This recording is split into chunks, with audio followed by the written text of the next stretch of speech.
Well, hi again, everybody, and welcome to this week's edition of the Matt Report, courtesy of the Cobos Insurance Center. Great to have you with us once again. Tim Elkhorn with AM 930 WEOL, Sean Bennett from the Chronicle Telegram, and of course, each and every week we bring you this video to talk about high school wrestling as far as action on the mats is concerned for local Lorain County wrestlers. Sean, as always, great to be back with you to talk high school wrestling, and of course, last weekend, boy, Mother Nature really wreaked havoc as far as the local schedule was concerned. There were tournaments that just got wiped out who actually did see some action on the mats last weekend. Yeah, well, the one tournament that, as fate would have it, the one that I actually was on the schedule to cover went off, so that's kind of nice. That was the Mommy Bay Classic out at Oregon Clay in the Toledo area. We actually had 4 teams scheduled to be there, but Avon Lake, because of the weather, their AD kind of didn't want them traveling to go out there, so they actually end up not going out there. So we end up with 3 teams out there, and then most of the wrestling schedule got kind of like you said, boosted there. We lost, I think, everything but the Mommy Bay Classic, and Elyria Catholic still competed at the Catholic Invitational Tournament at St. Ignatius, due to that being, I think, a Saturday-Sunday event. Right. Most of the bad weather was that Friday, so I think ADs were a little worrisome about the teams traveling out in that bad weather down the roads. But because the Mommy Bay Classic was a 45-team field, they began wrestling Friday morning at I think 9 a.m. So those teams were already down there in that Toledo area before the real bad weather came Friday afternoon. So I think that's why the teams that were able to compete at the Mommy Bay Classic were already there, and the tournament went off without a hitch. And it was unbelievable because it was clear roads. It was cold, but it was clear roads, sunshine all the way down when I went down there Saturday. And when we come back, as soon as I hit that Lorain County thing, snow all over the place, all over the field. So a little bit, we just were blessed with good weather out on the western part of the state this weekend. Well, speaking of the field, let's talk about the field that was at the Mommy Bay Classic. How the local teams fare and the local wrestlers fare. It was awesome. It was really nice. We had double-digit placers from Lorain County, which is really nice to see. Very good. 8 guys from Elyria placed, all in the top 3. Because of the 45 teams, they place 8 there. They have 4 placement matches: first, third, fifth, and 7th place. All 8 of the Elyria wrestlers finished in the top 3. That is why they kind of blew everybody away and won the tournament handily over Wauseon, who was probably about 30 points back in second place. I was told by Jack Gillespie, who's kind of the team historian, the unofficial team historian for Elyria, that that is the first time Elyria has won the tournament at its debut at a tournament. They won the team title at its tournament debut. So that was pretty impressive to see them do that. Any particular individuals for Elyria High that really stood out, Sean? All of them. Like I said, we had 8 placers. All 8 won at least 4 in a row. They all had a 4-match win streak. Almost all of them beat a state-ranked opponent. Like I said, it's all very impressive. I mean, just to kind of give you some quick breakdowns of them. Well, first of all, the 2 champions were Dylan Shaver at 113 pounds and Brendan Fenton at 120 pounds. Other than that, we had 4 other finalists.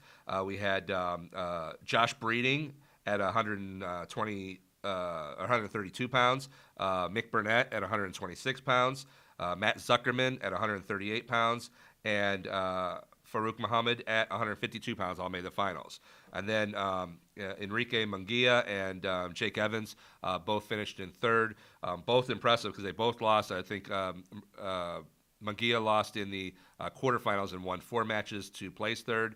And Evans lost in the second round and won 6 matches to place third. Came back and won 6 straight matches to place third. I want to circle back to Farouk Muhammad. We had talked about him on this video a few weeks ago when he was actually wrestling in college matches because he wasn't quite eligible to wrestle for the Pioneers as of yet. So talk a little bit about him now wrestling at the high school level and what he brings to the Elyria program. Yeah, I mean, he's a solid kid. He was a state placer for Shaker Heights as a freshman. And just hit a brutal district last year and finished a state alternate. Didn't make it to the state tournament, but he had 2 of the toughest kids in his district that he took losses to. Had to sit out the first half of this season, as you know, because of the OHSA transfer rules, and he's just hit the ground running. I mean, he looked great in there. He ended up losing in his finals match. He faced Sandro Ramirez, who's the projected state champion in Division II, and it was a close match. He lost 4-1 to him, but it was back and forth, and I think it was one bad move he made in the second period where he basically had a near fall put against him. Other than that, they traded escapes. That was basically the whole match. So basically one small mistake cost him in that. But really good for him. Really, really solid. Yeah, like I said, there was nobody on that Elyria team that didn't impress. Everybody was like super impressive. And before we move on, as far as this week is concerned, anything else team-wise or individual-wise aside from Elyria at the Maumee Bay that caught your attention? Yeah, well, the two other placers, I said there was 10 total. The two other placers were Vermilion's Tyler Bath, senior Tyler Bath, and Matt Lee from Amherst. No surprise there as well. Right. But both of them were super impressive. Tyler Bath, super impressive because he ends up losing to a Michigan State placer who was the number 2 seed in the quarterfinals. Comes back in the Constellation semifinals to pin Maumee senior Brandon Phillips, who is ranked number 2 in Division II. He was the returning state runner-up, and he pinned this kid. So that was an awesome win for Tyler Bath. Really impressive. But nobody at this tournament shined more than Matt Lee. Matt Lee pinned his way to the title, 5 straight pins. Wow. All in under a minute up to the final. And and that's including in the quarterfinals, he faced a state-ranked guy. He beat, well, let me make sure I get this right. He beat Oregon Clay's Nick Daly, who was ranked number 7 in Division I in the, ranked number 11 in Division I in the quarterfinals. He then pinned Uniontown Lake Junior Michael Mather in 33 seconds, who's ranked number 7 in Division I in the semifinals. And he topped the whole thing off with a pin of Austin Emerson, who's from Bedford High School in Michigan. He's ranked number 8 in the nation by Intermat, number 6 in the nation by Flow Wrestling. So he beat pinned a nationally ranked wrestler. And that wasn't just a lucky, sometimes you can get a pin off a kid where the kid just makes a mistake late in the match.